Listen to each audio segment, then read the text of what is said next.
उजन हा रस्ता देऊ का भाऊ?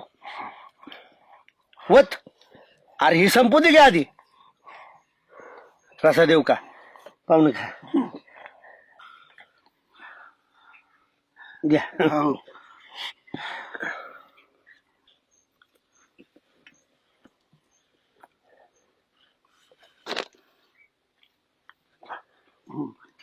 बाळ्या कुणाच्या पोटचा आचार्य आहेस तू आज सगळी भाजी बिघडावली हा तोंडात घास धरू वाटाणा खराट बी झाले तिकाट बी झाले काय पाहुणा नावं ठेवत असेल बाबा पाहुण्याच्यात पद्धतच असेल अशी लईच गेले लई झाले तिखट मग एवढं टाकतं वांग खाल्ल्याला परवडलं असतं भाऊ थोडं ए होत पाहुण्यांच्यात नको पाहुणं नाही आलो मी पण येतो ते राहिले की खाऊन जावं पाहुणं.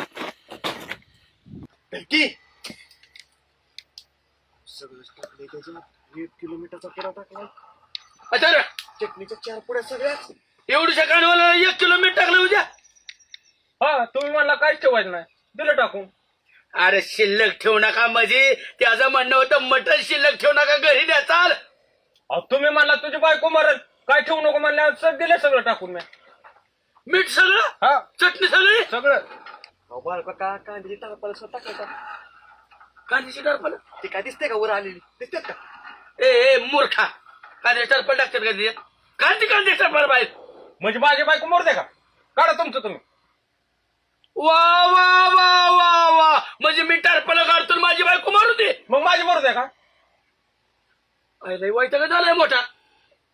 सगळं दिलं टाकून लय बेकार होईल त्यांची एक काम करा तुम्ही इथं थांबा काहीच बोलू नका मी काहीतरी मार्ग काढतो. काहीच बोलू नका तुम्ही उद्या मी मार्ग काढतो. एक तर अरे तो म्हणला होता मटण शिल्लक ठेवू नका आणि मग तुम्ही मला कशाला तशी शपथ घालायची मग. चाटकीने लावी आम्ही थांबवू लवकर या माघारी. काढून पिघळून टाकलं तो रामभाऊ नवीन पाहुणे देखता साधा नाही बोंबलायचा माझ्या नावाने. वडिलांची आठवण आली वडिलांना बी शेती होती पण आम्ही विकून टाकली. हा त्याचा काय आपला उसाचा प्लॉट एक नंबर बरं का मी जरी दुनियादारी करत असलो पक्क शेतीत माझं लक्ष असतं का ना काहीच कमी पडू देत नाही. बरोबर आहे. हा चला जेवण झालं असेल तयार